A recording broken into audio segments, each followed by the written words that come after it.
Olá, tudo bem com você? E com a sua cidade, tudo certo? Você está vendo onde é que estão sendo usados os seus impostos? Muita gente reclama que não consegue enxergar isso na prática. E os orçamentos dos municípios, dos estados e da União são completamente desconhecidos para a maioria das pessoas. Uma forma de aproximar esses orçamentos e nós, da população, é o chamado orçamento participativo, em que os cidadãos são chamados a participar de reuniões e apresentar sugestões sobre como usar o dinheiro público. Nós vamos discutir algumas dessas experiências no Participação Popular de hoje, com a presença do deputado Pedro Eugênio, que é integrante da Comissão Mista de Orçamento do Congresso, e com o deputado João Oliveira, que já foi prefeito da cidade de Presidente Kennedy, no Tocantins. Temos aqui também especialistas no assunto e membros de ONGs que vão abrilhantar o nosso debate. Obrigado a todos pela participação e obrigado a você aí também pela sua audiência. Antes de nós começarmos o nosso papo, vamos dar uma olhada em uma reportagem ali no telão. O orçamento público dos municípios, estados ou do país indica quais são as prioridades de gastos dos governos e onde são aplicados os impostos cobrados da sociedade. Saúde, educação e previdência, investimentos em infraestrutura, pagamento de dívidas e custeio de pessoal.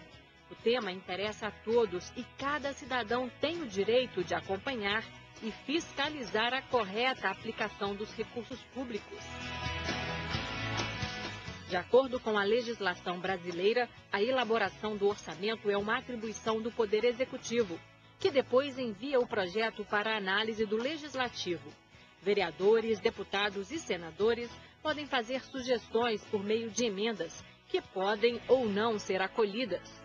Nesse processo, a falta de fiscalização pode resultar em desvios e o dinheiro que seria usado para comprar ambulâncias, por exemplo, pode ir parar em uma obra que não é de interesse da comunidade ou em uma conta bancária num paraíso fiscal.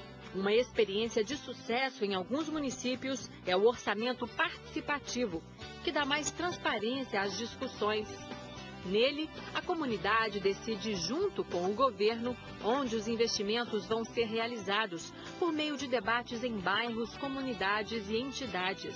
Dessa forma, o dinheiro público arrecadado através de impostos e taxas pode ser aplicado no melhoramento das ruas, na construção de esgotos, recuperação e ampliação da rede escolar e de saúde, ou seja, pode interferir diretamente na qualidade de vida de cada cidadão.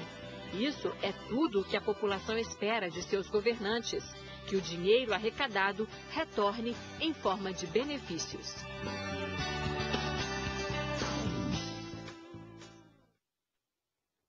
Começar aqui então pelo deputado João Oliveira. Deputado, o senhor que já foi prefeito, o senhor teve uma experiência de gestão ali. Em Presidente Kennedy, onde o senhor governou, não havia o orçamento participativo, não é? Exatamente. Como que é, então, elaborar o orçamento de uma forma assim, que não envolva oficialmente esse formato de orçamento participativo, mas que leve em conta os interesses da sociedade? Como que é isso? Muito bem. Quando eu fui prefeito em Presidente Kennedy, não havia ainda esse foco da questão. Já havia, mas muito distante ainda. Foi no início da minha vida pública e quando nós tivemos a curiosidade de debater com a sociedade. Só não de forma formal, criar assembleias, delegados e etc. Mas nós procuramos buscar a participação da sociedade, ou seja, eu mandava reunir nas escolas, na época, em quadras de esporte, para debater, que nós estávamos desejosos de fazer algumas obras naquele setor, mas gostaria de ouvir a sociedade. Então, foi uma gestão que já levava o foco da participação popular, mas que não era ainda como está sendo hoje. A discussão do orçamento, que está sendo feita em todo o país, está sendo discutido isso com os governadores, e agora o foco é este, é atender a sociedade pelos seus pleitos, não o legislador que chega e direciona, ou o governo ou o prefeito que direciona. Tem que haver uma participação, porque nem sempre o que você está desejoso de levar para um município, às vezes é o desejo daquela comunidade. E eu cito como exemplo recentemente, Tupirama. Eu chamei o prefeito e disse, prefeito, eu quero levar um campo de futebol para a sua comunidade.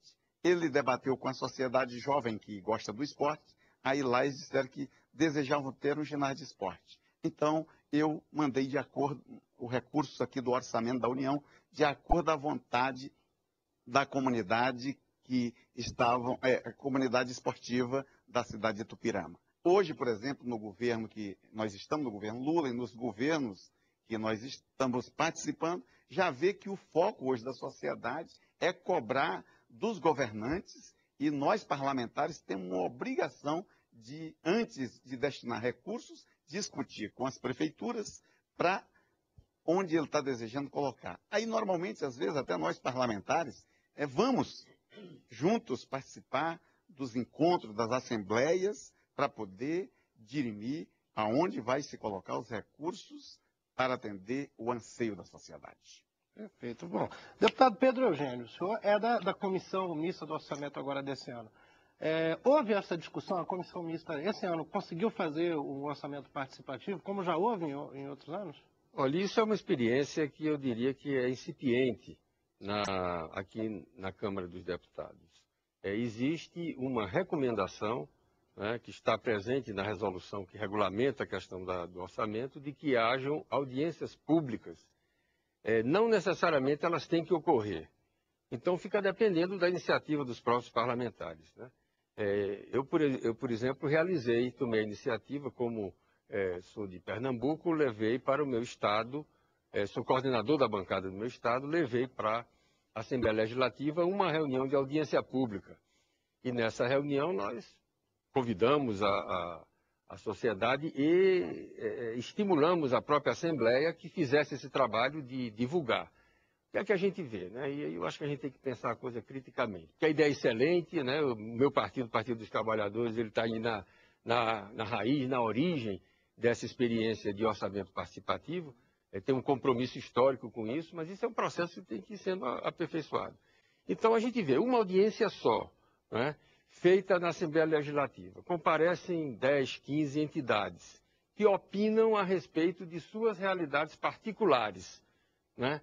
Então, tem uma ONG que cuida de criança e adolescente. A tendência é falar só, evidentemente, daquele assunto que é da maior importância, mas está muito longe, na minha opinião, de ser representativo de um processo realmente participativo, que a gente possa dizer, olha, a sociedade pernambucana participa ativamente do processo de construção do orçamento. São questões muito pontuais que ainda são pontuais. Agora, mas isso não se deve à falta de divulgação, talvez? Dessa metodologia, sim, e também de aperfeiçoamento dela e de envolvimento maior de nós mesmos parlamentares. Porque nós temos mandato, não é? Então, alguém pode raciocinar assim, o deputado eleito, ele por si só já representa a comunidade, não precisa estar reunindo. Ele vai sentar lá e vai representar a comunidade. Esse é um raciocínio, que é um raciocínio falacioso. É um raciocínio falacioso, né? Você aí fez aí um jeito de que não está concordando com o que eu disse, mas, de fato, eu disse para provocar, porque não é suficiente. Nós somos avaliados diariamente. O nosso mandato está em xeque permanentemente. E nós precisamos, né, irmão, estarmos dialogando com a sociedade. Então, não basta a eleição de 4 em 4 anos. Nós precisamos criar mecanismos.